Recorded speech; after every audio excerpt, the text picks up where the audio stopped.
Malam turun pelan di gang sempit yang lembab dan baugat, tempat lampu jalan berkedip seperti nyawa yang hampir padam. Di ujung gang, sesosok tubuh besar berdiri tenang, seolah menyatu dengan kegelapan. Bendol, namanya tak perlu diteriakkan, karena bisikannya saja sudah cukup membuat orang menunduk. Setiap langkahnya di gang itu terdengar berat, bukan karena bobot tubuhnya, melainkan karena ketakutan yang ia bawa. Wajah Bendol dipenuhi bekas luka lama, jahitan kasar di pelipis, goresan memanjang di leher, semua menjadi saksi hidup dari kekerasan yang ia ciptakan dan terima. Matanya dingin, kosong dari belas kasihan. Ia tak berteriak, tak mengancam dengan kata-kata panjang. Diamnya justru lebih mematikan, karena semua orang tahu, jika Bendol bergerak, darah pasti menyusul. Malam itu, seorang pemuda berlutut di hadapannya, tubuhnya gemetar, napasnya tersengal. Kesalahannya sederhana, menolak setor uang keamanan. Bagi Bendol, itu bukan kesalahan kecil, tapi penghinaan. Tanpa banyak bicara, Bendol menendang bahu pemuda itu hingga terjatuh. Suaranya bergema di dinding gang, disaksikan warga yang mengintip dari balik pintu reot dengan napas tertahan. Di sini, aturan gue hukum, ucap Bendol pelan, suaranya berat dan datar. Ia menatap sekeliling, memastikan semua mata melihat dan semua telinga mendengar. Pesan itu bukan hanya untuk si pemuda, tapi untuk seluruh gang. Ketakutan harus diwariskan, dipertontonkan, agar kekuasaan tetap hidup. Anak buah Bendol berdiri beberapa langkah di belakangnya, wajah mereka keras namun mata menyimpan keraguan. Mereka tahu Bendol kejam, tapi juga tahu satu hal, di bawah naungannya, mereka berkuasa. Dan kekuasaan, betapapun berdarah, selalu menggoda bagi mereka yang tak punya apa-apa. Gang sempit itu bukan sekadar wilayah bagi Bendol, melainkan kerajaan kecil yang ia bangun dari ancaman dan luka. Dari tempat itulah ia belajar satu kebenaran pahit, rasa takut lebih setia daripada rasa hormat. Selama orang-orang takut, selama itu pula namanya akan bertahan. Namun di balik tatapan dinginnya, ambisi Bendol tak lagi muat di gang sempit ini. Ia menatap ujung jalan, ke arah lampu kota yang lebih terang, lebih ramai, dan lebih kaya. Dalam benaknya, kekuasaan tak boleh berhenti di satu sudut kumuh. Ia ingin lebih, selalu lebih. Malam itu berakhir dengan sunyi yang menyesakkan, namun ketakutan yang tertinggal tumbuh seperti racun di dada warga. Dan di tengah kegelapan, Bendol melangkah pergi dengan senyum tipis yang hampir tak terlihat, tanda bahwa apa yang terjadi malam ini hanyalah permulaan dari teror yang lebih besar. Pagi datang tanpa membawa harapan di gang sempit itu. Bekas darah yang semalam mengering masih terlihat di sudut tembok, menjadi saksi bisu bahwa kekuasaan Bendol bukan sekadar ancaman kosong. Warga melintas dengan kepala tertunduk, langkah dipercepat, seolah gang itu bisa menelan siapa saja yang terlalu lama tinggal. Nama Bendol kini tak hanya dibisikkan malam hari, tapi juga hidup dalam ketakutan siang bolong. Di sebuah bangunan tua bekas gudang, Bendol duduk di kursi reot yang ia sebut singgasana. Anak buahnya berkumpul, berdiri setengah lingkaran. Tak ada tawa, tak ada basa-basi. Bendol menyalakan rokok perlahan, asapnya naik seperti doa kotor yang tak pernah didengar Tuhan. Matanya menyapu wajah-wajah di depannya, mencari satu hal, kesetiaan tanpa syarat. Kalian tahu kenapa wilayah ini tenang? Ucap Bendol akhirnya, suaranya rendah namun menusuk. Tak satu pun menjawab. Bendol tersenyum tipis. Karena yang melawan, gue patahin. Yang bandel, gue habisin. Kalimat itu bukan ancaman, melainkan pengingat bahwa hukum di wilayah ini lahir dari tangannya sendiri. Seorang preman lama bernama Jabrik, yang dulu punya pengaruh di gang sebelah, dibawa masuk dengan tangan terikat. Wajahnya babak belur, matanya sembab. Jabrik berani memungut setoran tanpa izin Bendol. Sebuah kesalahan yang, menurut Bendol, tak boleh dimaafkan.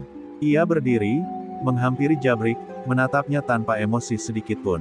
Tanpa banyak kata, Bendol menghantamkan tinju ke wajah Jabrik. Suaranya tumpul, diikuti jeritan tertahan. Anak buah hanya menonton, tak ada yang berani menoleh. Bendol ingin mereka melihat, ingin mereka mengingat. Kekuasaan tak cukup diumumkan, ia harus dipertontonkan dengan darah. Mulai hari ini, kata Bendol sambil membersihkan tangannya, gak ada nama lain di wilayah ini.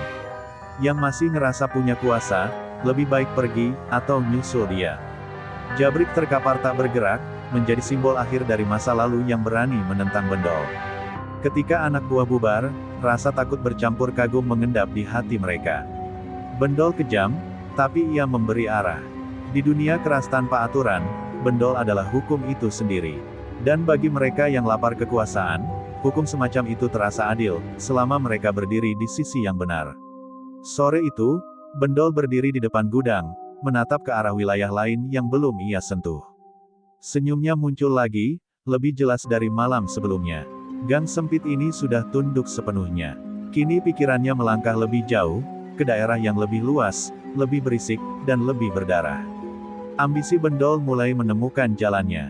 Malam kembali turun, namun kali ini bendol tak lagi berdiri di gang sempit yang sudah ia taklukkan. Ia berada di atas atap bangunan tua, memandang ke kejauhan, ke arah lampu-lampu pasar dan terminal yang menyala tanpa henti. Di sanalah uang berputar, di sanalah kekuasaan sesungguhnya berdenyut. Gang kecil sudah tak memuaskan dahaganya, bendol menginginkan jantung kota. Dalam kepalanya, peta kekuasaan tersusun rapi. Pasar dikuasai kelompok lama yang licik, sementara terminal dijaga preman-preman keras kepala yang merasa tak tersentuh. Bagi bendol, semua itu bukan penghalang, hanya soal waktu dan cara. Ia percaya satu hal, setiap kekuasaan punya harga, dan harga itu selalu dibayar dengan darah. Di gudang, bendol mengumpulkan anak buah inti. Suasananya berat, penuh asap rokok dan tatapan waspada. Wilayah kita udah aman, kata bendol dingin. Sekarang kita maju. Beberapa anak buah saling pandang, menyadari bahwa langkah ini berarti perang terbuka, bukan sekadar adu nyali di gang sempit. Salah satu anak buah memberanikan diri bicara, mengingatkan bahwa wilayah pasar punya banyak orang dan mata-mata. Bendol menoleh pelan, tatapannya membuat ruangan membeku. Kalau takut, minggir, ucapnya singkat. Tak ada amarah, tapi justru ketenangan itulah yang membuat kata-katanya terasa seperti vonis. Hari-hari berikutnya diisi dengan pengintaian. Anak buah bendol menyusup ke pasar, mengamati setoran, kebiasaan, dan celah yang bisa dimanfaatkan. Bendol sendiri turun tangan, menyamar, melihat langsung wajah-wajah yang kelak akan ia tundukkan. Setiap detail ia simpan, setiap kelemahan ia catat. Namun ambisi membawa perubahan pada diri bendol. Ia mulai sulit tidur, mudah tersulut, dan semakin kejam pada kesalahan kecil. Baginya, keraguan adalah penyakit yang harus dihancurkan. Siapapun yang terlihat ragu, dianggap beban. Kekuasaan, menurut bendol, hanya pantas dipegang oleh mereka yang siap mengorbankan segalanya. Di balik kesibukan itu, bisik-bisik mulai beredar. Nama bendol terdengar di telinga kelompok lain, menimbulkan kegelisahan. Beberapa menertawakan ambisinya, menganggap ia terlalu cepat melangkah. Yang lain mulai bersiap, merasakan bahwa badai besar sedang menuju wilayah mereka. Suatu malam, bendol menutup rapat buku catatan kecilnya. Rencana sudah matang, jalur sudah ditentukan. Ia menarik napas panjang, lalu tersenyum tipis. Besok, langkah pertama akan diambil. Dan begitu kaki bendol menginjak wilayah baru, tak akan ada jalan kembali, hanya kemenangan, atau kehancuran. Pagi itu pasar tampak seperti biasa, ramai, bising, penuh teriakan pedagang dan deru kendaraan. Namun di balik hiruk-pikuk itu, ketegangan mengendap seperti bara. Anak buah bendol menyebar, berpura-pura menjadi kuli angkut dan tukang parkir. Mata mereka awas, tangan siap bergerak. Hari ini bukan hari biasa. Hari ini adalah awal perebutan. Bendol muncul tanpa pengumuman. Tubuhnya menyelinap di antara kerumunan, langkahnya tenang seolah ia memang sudah lama menjadi bagian dari tempat itu. Ia berhenti di depan sebuah kios besar, pusat setoran kelompok lama. Tatapannya menyapu sekitar, lalu mengeras. Inilah jantung yang ingin ia remukkan. Pemimpin wilayah pasar, seorang pria berjulukan Leman Gigi Besi, akhirnya muncul. Wajahnya keras, senyumnya sinis. Ia menatap bendol dengan meremehkan, seolah melihat preman kecil yang salah tempat. Dua kekuasaan berdiri berhadapan, dan udara di antara mereka terasa berat, menunggu siapa yang pertama menumpahkan darah. Kabarnya lo pengen masuk sini, kata Leman, tertawa pendek. Bendol tak menjawab, ia hanya melangkah maju satu kali. Dan itu cukup. Benturan terjadi cepat dan brutal, tinju, tendangan, teriakan. Pasar yang semula ramai berubah menjadi arena kekacauan. Anak buah bendol bergerak serempak. Meja dagangan terbalik, barang berserakan, darah menetes di lantai becek. Warga berlarian menyelamatkan diri. Jeritan bercampur umpatan memenuhi udara. Bendol sendiri menghadapi Leman, menghantam tanpa ragu, seolah setiap pukulan adalah jawaban atas ambisinya. Leman jatuh tersungkur, gigi emasnya terlepas dan bercampur darah. Bendol berdiri di atasnya, napasnya berat namun matanya menyala. Ia menatap sekeliling, memastikan semua orang melihat siapa yang kini berkuasa. Tak ada pidato panjang, keheningan setelah kekerasan sudah cukup menjelaskan segalanya. Ketika aparat mulai terdengar dari kejauhan, Bendol memberi isyarat mundur. Anak buahnya menghilang secepat mereka datang, meninggalkan pasar dalam keadaan porak-poranda. Di tanah, darah masih hangat, menjadi tanda bahwa wilayah ini tak lagi sama. Malamnya, kabar bentrokan menyebar cepat ke seluruh penjuru kota. Nama Bendol kini tak hanya dikenal di gang sempit, tapi juga di pusat keramaian. Darah pertama telah tertumpah, dan bersama darah itu, sebuah pesan jelas dikirim, Bendol telah datang, dan ia tak akan berhenti. Kemenangan di pasar tak membawa ketenangan. Malam setelah bentrokan itu terasa lebih sunyi dari biasanya, seolah kota menahan napas. Di markas gudang tua, Bendol duduk sendiri, menatap noda darah yang belum sepenuhnya hilang dari sepatunya. Ia tahu, setiap wilayah baru selalu membawa musuh baru, dan yang paling berbahaya seringkali bukan dari luar. Anak buah mulai berdatangan satu per satu. Wajah mereka tegang, sebagian menyembunyikan luka, sebagian lagi menyembunyikan rasa takut. Bendol memperhatikan dengan saksama, mengamati gerak tubuh, cara bicara, bahkan cara mereka menghindari tatapannya. Sejak pasar dikuasai, bisik-bisik aneh mulai terdengar, dan naluri Bendol mencium bau pengkhianatan. Di antara mereka ada Ranu, orang lama yang paling ia percaya. Ranu yang membuka banyak jalan, yang tahu rencana ekspansi sejak awal. Namun malam itu, Ranu terlihat gelisah, terlalu banyak bicara, terlalu cepat menawarkan alasan. Bagi Bendol, perubahan kecil adalah tanda bahaya besar. Tanpa peringatan, Bendol memerintahkan semua orang keluar, kecuali Ranu. Pintu gudang ditutup, menyisakan keheningan yang menyesakkan. Bendol berdiri, berjalan memutari Ranu perlahan, seperti pemangsa yang menikmati detik sebelum menerkam. "Lo ngobrol sama siapa di pasar?" tanyanya pelan, namun suaranya dingin. Ranu terdiam, keringat menetes di pelipisnya. Ia mencoba berbohong, namun suaranya bergetar. Dalam satu gerakan cepat, Bendol menghantam meja hingga pecah, membuat Ranu tersentak. "Gue benci kebohongan," ujar Bendol datar. "Dan gue lebih benci pengkhianat." Kebenaran akhirnya keluar dengan napas tersengal. Ranu telah dihubungi kelompok terminal, ditawari uang dan perlindungan untuk membocorkan rencana Bendol.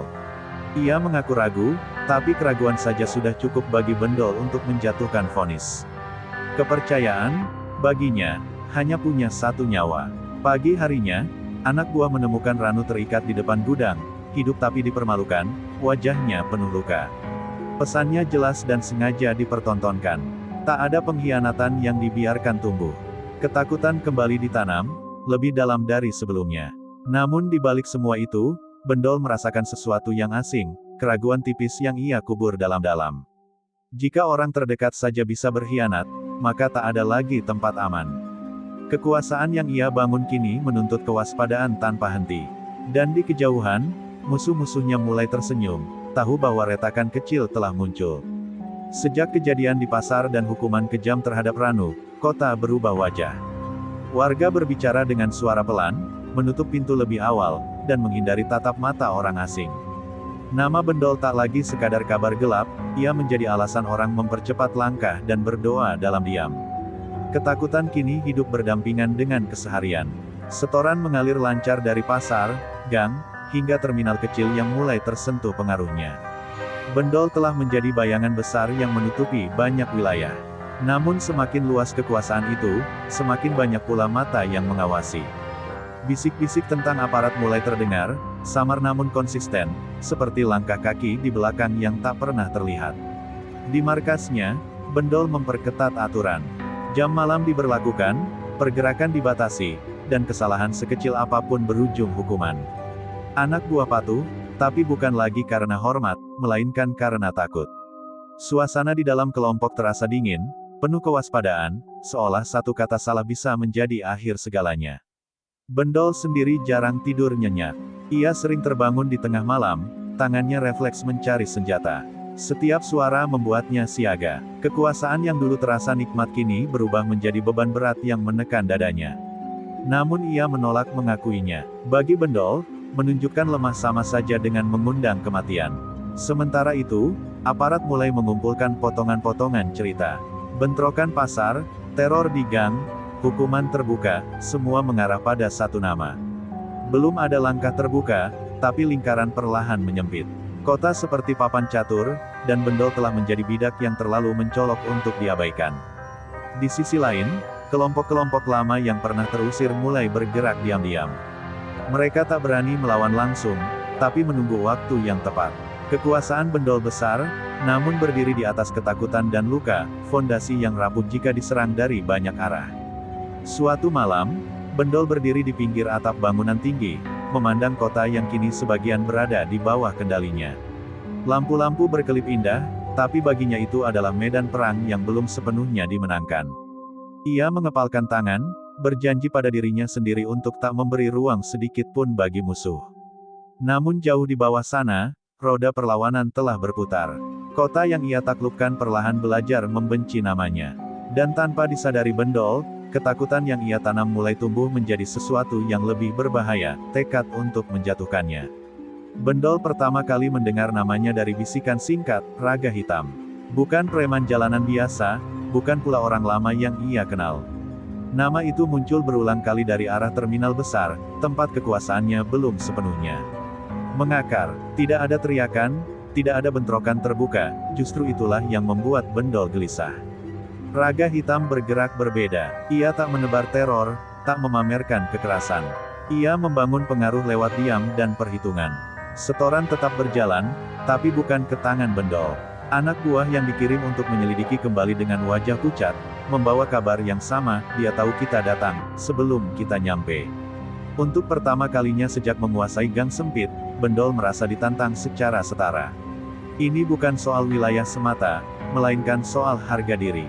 Kekuasaan Bendol dibangun dengan ketakutan, sementara Raga Hitam tumbuh dari loyalitas dan strategi. Dua cara yang tak mungkin berdamai. Pertemuan pertama terjadi tanpa janji.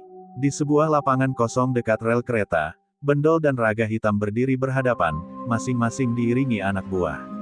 Tatapan mereka saling mengunci, dingin, tajam, penuh perhitungan. Tak ada senyum, tak ada kata ramah.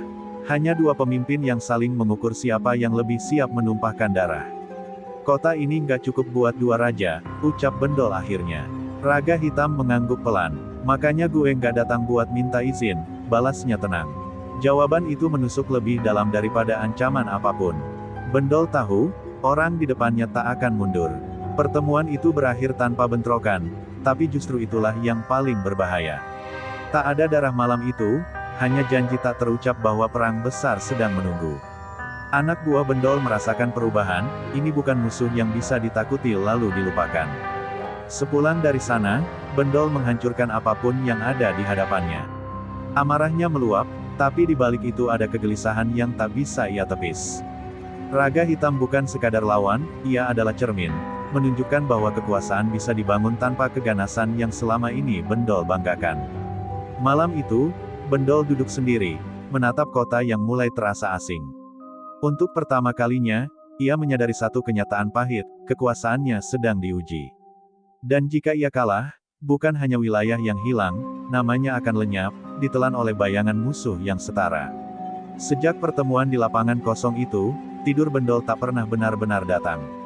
Jika matanya terpejam, bayangan Raga Hitam muncul, tenang, yakin, tanpa rasa takut. Bendol terbangun dengan napas memburu, keringat dingin membasahi punggungnya. Kota yang dulu terasa tunduk kini seperti labirin penuh jebakan. Paranoia mulai menggerogoti pikirannya. Bendol curiga pada setiap bisikan, setiap tatapan yang terlalu lama. Anak buah yang terlambat datang dianggap menyembunyikan sesuatu. Yang terlalu patuh justru dicurigai sedang menunggu waktu untuk menikam dari belakang. Kekuasaan yang luas berubah menjadi beban yang menghimpit tanpa ampun. Ia memperketat penjagaan, memindahkan markas tanpa pemberitahuan, mengganti rute perjalanan hampir setiap hari. Namun langkah-langkah itu tak memberi rasa aman. Justru sebaliknya, Bendol merasa semakin terkepung, bukan oleh musuh di luar, melainkan oleh ketakutan di dalam dirinya sendiri. Suatu malam, seorang anak buah dihajar hanya karena salah menyebut nama wilayah. Tangis dan darah kembali menjadi pemandangan biasa. Bendol ingin memastikan satu hal, tak ada yang berani bermain dua kaki. Tapi semakin sering ia menghukum, semakin jarang ia melihat mata yang tulus di sekitarnya. Bisik-bisik kembali muncul, kali ini lebih berbahaya. Beberapa anak buah mulai membandingkan Bendol dengan Raga Hitam, tentang kepemimpinan, tentang cara menguasai tanpa menebar teror. Perbandingan itu sampai ke telinga Bendol, dan kemarahannya meledak. Baginya, itu bukan sekadar pembangkangan, melainkan pengkhianatan yang belum sempat terjadi. Namun di balik amarah itu, Bendol mulai kehilangan kendali. Keputusan-keputusannya terburu-buru. Serangannya tak lagi terukur. Wilayah yang sudah ia kuasai mulai goyah, setoran tersendat, loyalitas menguap perlahan. Paranoia membuatnya buta terhadap kenyataan yang lebih besar. Di sisi lain kota, Raga Hitam bergerak senyap. Tanpa bentrokan terbuka, ia merangkul mereka yang lelah hidup dalam ketakutan. Sedikit demi sedikit, pengaruhnya tumbuh, seperti akar yang merambat di bawah tanah, tak terlihat, tapi mematikan. Malam itu, Bendol berdiri di depan cermin, menatap wajahnya sendiri yang kini tampak lebih tua dan keras. Ia menyadari sesuatu yang tak pernah ia akui, musuh terbesarnya bukan Raga Hitam, bukan aparat, bukan kota ini. Musuh terbesarnya adalah ketakutan yang ia ciptakan sendiri, dan ketakutan itu mulai menuntut kejatuhannya. Jika kamu mau, kita lanjut ke bab 9 malam penuh pengkhianatan, saat semua retakan itu akhirnya pecah dalam satu malam yang menentukan. Baik, kita lanjut pengembangan bab 9, sebagai puncak kekacauan sebelum akhir segalanya. Bab 9 malam penuh pengkhianatan. Hujan turun tanpa ampun malam itu, membasahi kota seperti ingin menghapus jejak dosa yang menumpuk. Bendol duduk di markas barunya, bangunan setengah runtuh yang ia pilih karena tersembunyi. Namun justru di tempat itulah ia merasa paling tak aman. Jantungnya berdegup tak wajar, seolah tahu bahwa sesuatu yang besar akan terjadi. Satu persatu anak buah datang, lebih sedikit dari biasanya. Beberapa wajah lama tak terlihat. Bendol mencatatnya dalam diam, amarah dan kecurigaan bercampur di kepalanya. Ia tahu, malam ini bukan soal serangan dari luar, ini soal siapa yang masih berdiri di belakangnya, dan siapa yang diam-diam telah berpaling. Tanpa aba-aba, listrik padam. Gudang tenggelam dalam gelap, hanya suara hujan dan napas tegang yang terdengar. Dalam hitungan detik, kekacauan pecah. Teriakan, benturan, dan suara besi menghantam daging bergema bersamaan. Bendol bergerak cepat, nalurinya mengambil alih, menghajar siapapun yang mendekat. Di tengah kekacauan itu, Bendol melihat wajah yang paling tak ia duga, anak buah yang ia besarkan sendiri kini mengarahkan senjata ke arahnya. Tak ada teriakan pengkhianatan, tak ada penjelasan. Hanya tatapan dingin dari mereka yang telah memilih sisi lain. Pengkhianatan malam itu tak datang sebagai kejutan, melainkan kepastian yang akhirnya tiba. Dari balik kegelapan, suara tembakan terdengar. Bendol terhuyung, darah mengalir dari lengannya. Namun ia tetap berdiri, menggeram seperti binatang terluka. Dengan sisa tenaga, ia menerobos keluar gudang, meninggalkan teriakan dan tubuh-tubuh yang bergelimpangan di belakangnya. Di luar, hujan bercampur darah di wajahnya. Di kejauhan, ia melihat siluet seseorang berdiri tenang di bawah lampu jalan, Raga Hitam. Tak ada senyum kemenangan, hanya tatapan penuh kepastian. Bendol tertawa pendek, pahit, menyadari bahwa semua ini telah direncanakan jauh sebelum malam ini tiba. Kekuasaan lo runtuh karena lo sendiri, ujar Raga Hitam datar. Kata-kata itu menghantam lebih keras dari peluru. Bendol ingin membalas, tapi tubuhnya melemah. Anak buah yang tersisa memilih pergi, meninggalkannya sendirian di bawah hujan, bersama kekuasaan yang hancur. Malam itu berakhir dengan sunyi yang ganjil. Bendol menghilang ke dalam gelap, terluka dan diburu. Kota berbisik tentang kejatuhannya, namun tak ada yang tahu pasti apakah ia mati atau masih bernapas. Yang jelas, malam penuh pengkhianatan itu menutup satu era berdarah, dan membuka jalan menuju akhir yang tak terelakkan. Fajar menyingsing dengan cahaya pucat ketika Bendol terseret keluar dari kegelapan. Tubuhnya lemah, langkahnya terseok, darah mengering di lengan dan sisi tubuhnya. Kota yang dulu ia kuasai kini terasa asing, seolah menolak kehadirannya. Setiap sudut mengingatkannya pada kejayaan yang telah runtuh, pada teror yang ia tanam dan kini berbalik mencengkeramnya. Ia bersembunyi di bangunan kosong di pinggir kota, mendengarkan suara sirene yang sesekali melintas. Bendol tertawa lirih, pahit. Dulu, suara itu hanyalah gangguan kecil. Kini, ia menjadi pengingat bahwa kekuasaan yang dibangun dari ketakutan tak pernah benar-benar aman. Tak ada lagi anak buah setia, tak ada lagi wilayah yang bisa ia sebut miliknya.